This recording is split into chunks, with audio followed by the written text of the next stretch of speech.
संत नामदेव महाराजांचं विवाह आणि संसार, भक्ती आणि कर्तव्य याच्यातील संघर्ष. जय हरी विठ्ठल, जय हरी विठ्ठल. या भागात आपण संत नामदेव महाराजांच्या आयुष्यातील एक अतिशय महत्त्वाचा टप्पा पाहणार आहोत. तो म्हणजे विवाह, संसार आणि त्यातून निर्माण झालेले अंतर्गत संघर्ष. नामदेव महाराज लहानपणापासूनच विठ्ठल भक्तीत रमलेले होते. त्यांच्यासाठी देव म्हणजे केवळ पूजा नव्हती, तर तो त्यांचा मित्र, सखा, सर्वस्व होता. पण प्रत्येक व्यक्तीच्या आयुष्यात एक टप्पा असा येतो जिथे त्याला संसाराची जबाबदारी स्वीकारावी लागते आणि नामदेव महाराज यालाही अपवाद नव्हते. विवाह आणि नवीन जीवनाची सुरुवात. नामदेव महाराजांचा विवाह रजाई यांच्याशी झाला. रजाई एक साधी, कष्टाळू, घर सांभाळणारी स्त्री होती. ती आपल्या पतीवर प्रेम करणारी, पण त्याच्याबरोबर संसाराची जबाबदारी ओळखणारी होती. विवाहानंतर नामदेव महाराजांच्या आयुष्यात एक नवीन पर्व सुरू झाले. आता ते केवळ भक्त नव्हते, तर एक पती, कुटुंब प्रमुख आणि समाजातील व्यक्तीही होते.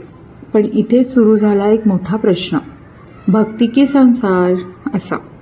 भक्ती वर्सेस संसार, अंतर्गत संघर्ष. नामदेव महाराजांच्या जास्त वेळ मंदिरात, भजन कीर्तनात आणि विठ्ठलाच्या नामस्मरणात जात असे. त्यांना संसारातील व्यवहार, व्यवसाय, पैसा या गोष्टींमध्ये फारसा रस नव्हता. दुसऱ्या बाजूला घरात जबाबदाऱ्या वाढत होत्या.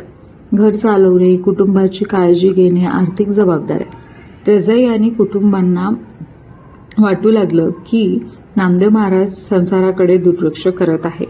रजाई अनेक वेळा त्यांना समजवायची, तुमची भक्ती खूप चांगली आहे, पण घरची जबाबदारीही तितकीच महत्त्वाची आहे. पण नामदेव महाराजांसाठी विठ्ठल म्हणजे सर्व काही होते. कुटुंबातील तणाव हळूहळू वाढू लागला. कुटुंब नाराज झाले. समाजातही चर्चा होऊ लागली. भक्ती ठीक आहे, पण इतकीही नको की संसाराचा विसरावं लागेल. रजाईच्या मनात दंत सुरू झाला. एकीकडे तिला आपल्या पतीची भक्तीचा अभिमानास्पद वाटत होती, पण दुसरीकडे तिला घरातील अडचणींचीही काळजी होती. ही परिस्थिती अनेक घरांमध्ये दिसते, जिथे स्वप्न आणि जबाबदाऱ्यांतील याच्यात संघर्ष होतो. नामदेव महाराजांची भूमिका. नामदेव महाराजांना या सगळ्या गोष्टीची जाणीव होती, पण त्यांचं मन विठ्ठलात इतकं रमलं होतं की त्यांना संसार गौण वाटत होता. त्याच्यासाठी एक सत्य होतं, देव आहे, बाकी सर्व माया आहे. पण इथे एक महत्त्वाची गोष्ट लक्षात घ्यायला हवी, ही केवळ टाळाटाळ नव्हती, तर ती अत्यंत शुद्ध भक्तीची अवस्था होती. संघर्षाचा टर्निंग पॉइंट होता. हा संघर्षच पुढे नामदेव महाराजांचा एक मोठा आध्यात्मिक टप्प्याकडे घेऊन गेला.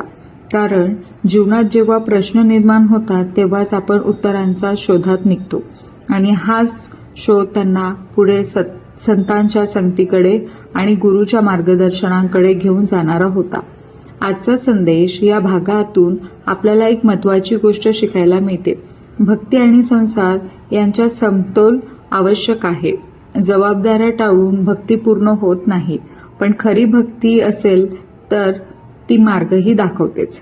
जय हरी विठ्ठल मित्रांनो, पुढच्या भागात आपण पाहणार आहोत संत नामदेव महाराजांच्या आयुष्यात संत कसे आलेत आणि त्यांच्या जीवनाला नवीन वळण कसं मिळालं.